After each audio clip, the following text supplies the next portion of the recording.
Okay, this is insane. I'm in Vienna, 1901. And Serbia's ex-king is dying somewhere behind me.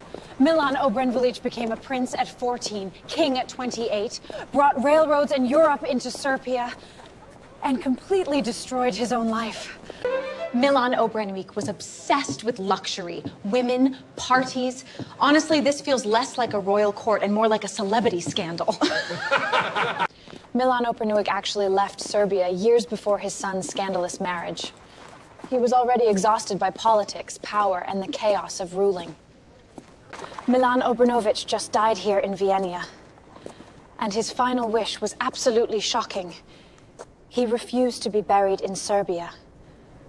Even after everything, thousands of Serbs stood for hours in freezing snow just to say goodbye to Milan Obrenović. And then history played one final joke on Milan Obrenović. Years later, the land where he chose to be buried became part of Serbia anyway.